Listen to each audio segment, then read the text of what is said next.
India आप तक समाचार, कड़वा लेकिन सच। विश्वास सदियों का, विरासत अपनों की, हर पीढ़ी जिसे पहचाने वो चमक रतनलाल सिवाफना ज्वेलर्स की।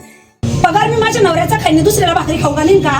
माझ्या नवऱ्यालाच खाऊ घालीन ना. तसं पक्षाचं काम करते तर पक्षाने मला द्याल, पण दुसऱ्याचा झेंडा धरायला लाल का पक्षाने मला? नमस्कार, मैं हूं आनंद शर्मा और आप देख रहे हैं इंडिया आप तक न्यूज, कड़वा लेकिन सच। भारतीय जनता पार्टी में टिकट बटे और उसके बाद जो सबसे तेजी से सामने आया था वो है नाराजगी। नारे नहीं, अब सीधे कोसने की भाषा आई सामने। जलगांव में एक अजीब सा दृश्य दिखा, जहां कार्यकर्ता राजू मामा भोले, जो खुद जलगांव के चुनाव प्रमुख हैं, उनके ही सामने क्रुद्ध होकर उन्हें खरी खोटी सुना रहे थे। कोई रो रहा था, कोई चिल्ला रहा था और कोई ये याद दिला रहा था कि विधायक जी, अगली बार जीतना है तो कार्यकर्ताओं को मत भूलिए। मी ऑपरेशन केलेली बाई, माझं एवढं गर्भपिशवीचं ऑपरेशन 15 दिवसात मी तुमच्या मागे म्हणजे तुमचं कच्ची राजू भाऊला पण माहिती, मला परत ऍडमिट करावं लागलं होतं दवाखान्यात, तरी मी नाही आमच्या मामाला निवडून आणायचंय. मग तुम्ही बोला ना मामा, तुम्ही आमदार, तुम्ही स्थायिक येत नाही, बाकीच्यांचा संबंध येत नाही, त्यांच्या तिकीट द्यायचा, आमदारच तिकीट देईल असा निर्णय पाहिजे. मी नरेंद्र मोदी पर्यंत पोहोचीन की आज कसं काय करता, असं हे लक्षात ठेवा मामा. तसं सगळे आमदार बोलतात, तुम्ही बोलायचं ना, कोणी बी येईल प्रवेश करेल त्यांना तिकीट, असं थोडी चालतं. मग 5 वर्ष आधी यायचं होतं त्यांनी आणि हे करायचं होतं बीजेपीचा प्रचार. एकटीने कमळ आणलंय पक्ष प्रभाग एकला, कमळ कुठे विसरले होते लोक, एकटीने आणलंय. मी एकटी आहे, सांगा तुम्ही, नंतर मी पाया जोडल्या एवढे प्रभागात कोण येत होतं, मला त्याचं उत्तर दे. तुम्ही हे मांडा ना की प्रभाग 1 मध्ये हे पळाल्यावर संगीता पाटीलने कमळ आणला तिथे प्रभाग 1 ला आणि तिला तिकीट नाही, तर विषय काय मामा?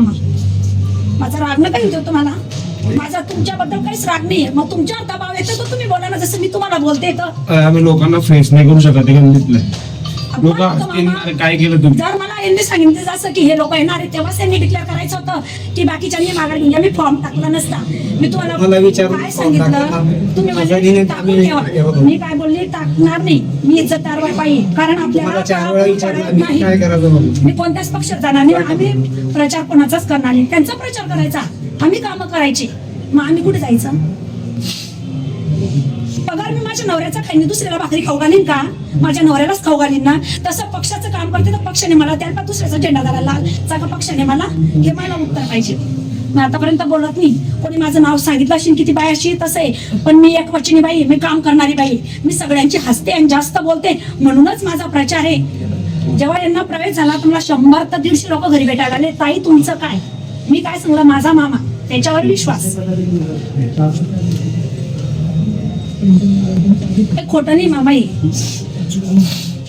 कोणीच नव्हतं ताई 8 वर्षापूर्वी. आणि पहिले मी निवडणूकला तुम्ही विचारा कोणी मदत केली नाही, 4 नगरसेवक आणायला. मी त्यांच्या घरी जाऊन बोलून आले, हे तुम्ही घाणपणा केला म्हटलं, खूप घाण झाली. आणि मी उत्तमराव नारायणपासून काम करत आलाय भाजपचं, कधी पद मागितलं नाही. 8 वर्ष कोणी काम केलं नाही. मी यायची ना तुमच्याकडे कंप्लेंट घेऊन, तुम्ही ना कलेक्टर ऑफिसला जाऊ शकता की हे ना आपल्या महाल्यांच्या थ्रू मी किती कामं केले, वार्डामध्ये तुमच्या थ्रू किती कामं केलेले, प्रभागामध्ये कोणत्याही कानाकोपऱ्यात जाऊन विचारू शकता तुम्ही की संगीता पाटील नगरसेवक द्यायची का? त्यांनी नाही म्हटलं तर मी माघार घे. घाण करायची का परत माझ्या प्रभागात? काही होत नाही मामा, मी गटारचं पाणी पिलेली आहे, इतकं घाण पाणी डोक्यावर हंडे आणलेले फोटो सुद्धा आहे माझ्यावर. आणि मी तर पाण्याचा प्रश्न संगीता तांडेकरच्या घरी घेऊन गेले, ते बाटल्या भरून रिस्पॉन्स दिला नाही, मी नगरपालिकेत जाऊन सोडवलाय तो प्रश्न. हा हे बी मी तोंडावर बोलते, नाव बोलते ना, मी मागे नाहीये. बाटल्या घेऊन गेली ती पाण्याच्या, घाण पाण्याच्या, त्या नगरसेवकासन 2013 मध्ये.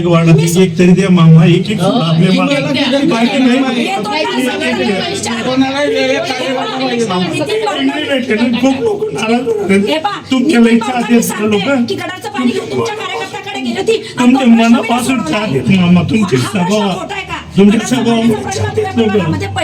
राजू भाऊ सांगेल, नाना बुलेटवाला सांगेल की संगीता पाटील 2013 मध्ये प्रश्न सोडवलेला आहे. मामा तुमची ना की काही करू शकता तुमच्यासाठी लोक, आणि तिथं एक कमंडी देणार तुम्ही, तर काय उभे की मामा?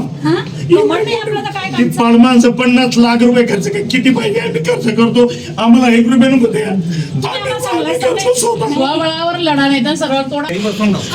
मामा कार्यकर्ता सोडून सांगा तुम्ही जेव्हा आमदारला उभे होते 7 वर्षापासून प्रभाग 1 ची कोणती कार्यकर्ता येते मला असं सांगा, मी माघार घेऊन मला सांगून द्या. मी आज बी सांगून देईन, मी सांगेन की मी माघार घेते. आणि तुम्ही आधी बी मला सांगितलं लोकसभेला बी या की लोकांनी तुम्हाला काय केलं, भेटणार. तुमच्या नामाला काय केलं हे सांगा ना मामा. प्रत्येक वेळेस गिरीश भाऊ दुसरे लोक आणतील आणि त्यांना तुम्ही प्राधान्य द्या. तुम्ही आमदार आहेत ना, तुम्ही आमदार आहे. बीजेपीचे आमदार कोण आहे आता? तुम्ही आहे. तुम्ही बोलायला पाहिजे. तुम्ही बोलायला पाहिजे.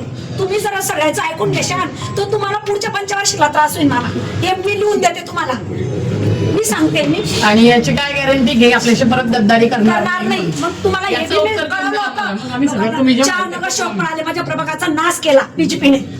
कुठे निघाले मग तेव्हा मी काम केलं. आणि आता आपण राजकारणच करतो लोक मला धरतात. तेव्हा मी प्रचार केला त्या लोकांचा. तुमचे भाऊ पडून गेले, तुमच्या बहिणी पडून गेल्या.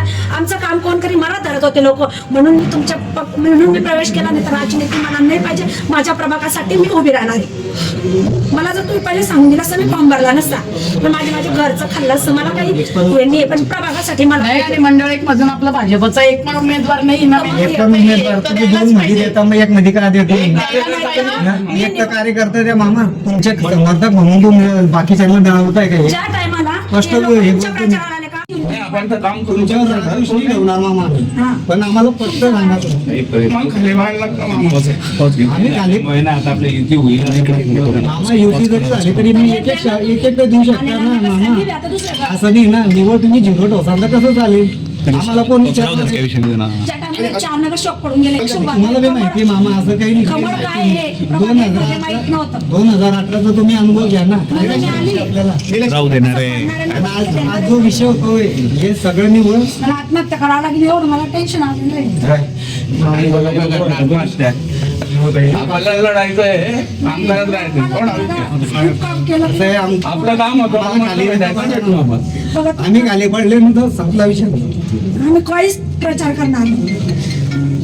आणि आम्ही कोणाबरोबर फिरणार की नाही, आम्ही घरी बसून राहू. कसं काय फिरतील मामा कार्यकर्ता सोडून? कष्ट तुम्हाला मला एक सांगा, तुम्ही जेव्हा आमदारला उभे होते 7 वर्षापासून प्रभाग 1 ची कोणती कार्यकर्ता येते मला असं सांगा, मी माघार घेऊन येईन. मला सांगून द्या. मी आज बी सांगून देईन, मी सांगेन की मी माघार घेते. आणि तुम्ही आधी बी मला सांगितलं असतं लोकसभेला बी या की लोकांनी तुम्हाला काय तिकीट केलं, भेटणार तुमच्या नाही. नामाला काय केलं हे सांगा ना मामा. प्रत्येक वेळेस गिरीश भाऊ दुसरे लोक आणतील आणि त्यांना तुम्ही प्राधान्य द्या. तुम्ही आमदार आहेत ना, तुम्ही आमदार आहे. बीजेपीचे आमदार कोण आहे आता? तुम्ही आहे. तुम्ही बोलायला पाहिजे. तुम्ही बोलायला पाहिजे. तुम्ही जर सगळ्यांचं ऐकून घेशाल तर तुम्हाला पुढच्या पंचवार्षिकला त्रास होईल. मला हे मी लिहून देते तुम्हाला, मी सांगते. मी आणि याची काय गॅरंटी घे आपल्याशी परत गद्दारी करणार करणार नाही. मग तुम्हाला हे याचं बी मी उत्तर देऊन कळवलं द्या होतं. आम्हाला. मग आम्ही सगळं लोकांना तुम्ही जे 4 म्हणता नगरसेवक मिळाले, माझ्या प्रभागाचा नाश केला बीजेपीने. सगळ्यात पळ कुठे निघाले मग तेव्हा मी काम केलं. आणि आता आपण राजकारणच लोक करतो. मला धरतात. तेव्हा मी प्रचार केला त्या लोकांचा. तुमचे भाऊ पडून गेले, तुमच्या बहिणी पडून गेल्या. आमचं काम कोण करी मला धरत होते लोक. म्हणून मी प्रवेश केला. नाही तर राजनीती मला नाही पाहिजे. माझ्या प्रभागासाठी मी उभी राहणार आहे. मला जर तुम्ही पहिले सांगून दिलं असं मी फॉर्म भरला नसता. माझ्या घरचं खाल्लं असतं. मला काही हे नाही, पण प्रभागासाठी मला नाही. आणि मंडळ एक मधून आपला भाजपचा एक पण उमेदवार नाही ना. मग हे एक तर तुम्ही द्यायलाच 2 मध्ये पाहिजे. देता, मग 1 मध्ये का देते? एक द्यायला नाही पाहिजे. एक तर कार्य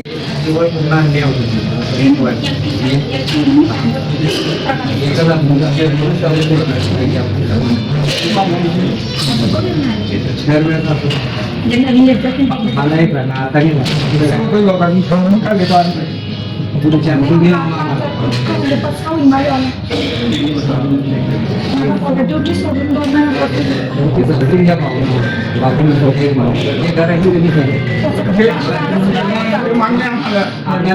थोडा विचार करा. पुढच्या पंचवार्षिकला मामाला त्रास होणार तुम्हाला. मामांच्या माणसं आहे. मामा तुम्हाला मी शेडीला पण बोललो होतो.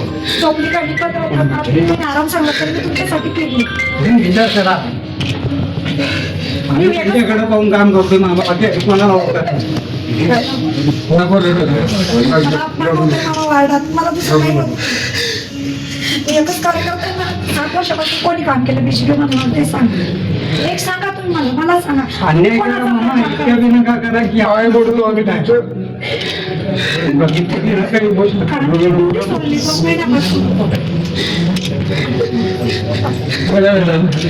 लढायचं रे आपल्याला रे रडू नका रे. आम्ही तुमच्याकडे पाहून शकतो आणि आम्ही कोणाला ओळखत नाही. प्रॉमिस भरला नसतो तुम्हाला स्पष्ट सांगितलं हा सिद्ध सांगा. आम्ही नाही सांगायला मी अध्यक्ष असल्यावर मी तिकीट नाही सांगितलं. मला नाही लढायचं. मी कार्यकर्त्यांसाठी बोलतो त्यांनी मी मागे घेतलं कोणासाठी माझ्यासाठी आणि आम्हाला आशा तुमच्याचकडे आणि भावनाकडे अपेक्षा करू शकतो. आणि तुमच्या हातात आहे मामा तुम्ही करू शकता. होय. एवढंच फक्त आम्हाला सांगितलं. तुम्ही नाही म्हणाल तर आम्ही इथून निघून चालले. हो आणि आम्ही मागे घेऊन येतो. आजच घेऊन नाही आपण तर काम तुमच्यावर राहणार. तुम्ही ठेवणार मामा आम्ही. पण आम्हाला फक्त राहणार खाली वाढला का मामा? आम्ही खाली आता आपलं युती होईल असं पाहिजे. मामा युती जरी झाली तरी मी एक देऊ शकतो ना मामा. आता दुसरं असं नाही ना. निवड तुम्ही झिरो ठेवसाल तर कसं चालेल. आम्हाला कोण विचारणार इलेक्शन पक्षाला कोण पक्षाने उभा केला त्या टाइमला 4 नगर शॉक पडून गेले. एकटीने प्रभाग 1 मध्ये पक्ष उभा मला बी माहिती केला. मामा असं काही लेकिन कहानी यहीं खत्म नहीं होती है, कहानी यहीं से शुरू होती है और दिलचस्प हो जाती है। जिन राजू मामा भोले के सामने कार्यकर्ता आग बबूला हो रहे थे, वही राजू मामा अपनी पत्नी सीमा भोले को टिकट नहीं दिलवा पाए। जी हाँ, भाजपा में कई ऐसे नए चेहरे हैं जो कल तक पार्टी में ठीक से पहचाने भी नहीं जाते थे, आज उन्हें टिकट भी मिल गया और कहीं कहीं से तो 2 की भी चर्चाएं हैं और 2 टिकट भी मिले। लेकिन जो टिकट बांटने की प्रक्रिया में था, केंद्र में था, जिसके बारे में कहा जा रहा था कि परिवार के 2 लोगों को तो टिकट मिल ही जाएगा, वहां टिकट मिला सिर्फ एक को, राजू मामा के पुत्र विशाल भोले को। पत्नी बाहर हो गई और इसकी वजह कोई रहस्य नहीं है। बीजेपी को युति निभानी थी, कुछ सीटें शिवसेना को देनी थी और जब त्याग की बारी आई तो सबसे पहला त्याग विधायक जी ने खुद कर दिया।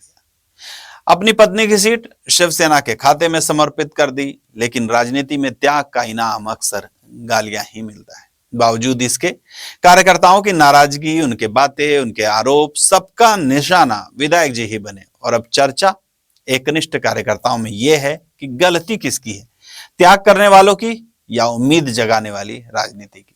भाजपा में मजबूरी है युति करना तो सीटें कम करनी ही पड़ेगी। लेकिन सवाल यह है कि हर बार कुर्बानी वही क्यों देगा जो संगठन में सबसे आगे दिखता है। आने वाले दिनों में यह देखना दिलचस्प होगा कि ये नाराज कार्यकर्ता सिर्फ आवाज बनकर रह जाते हैं या वाकई में राजनीति की दिशा बदलने की भी ताकत रखते हैं। क्योंकि चुनाव सिर्फ टिकट से नहीं जीते जाते, जमीन पर खड़े लोगों से भी जीते जाते हैं। मैं हूं आनंद शर्मा और आप देख रहे थे इंडिया आप तक समाचार, कड़वा लेकिन सच। जय हिंद। इंडिया आप तक समाचार, कड़वा लेकिन सच।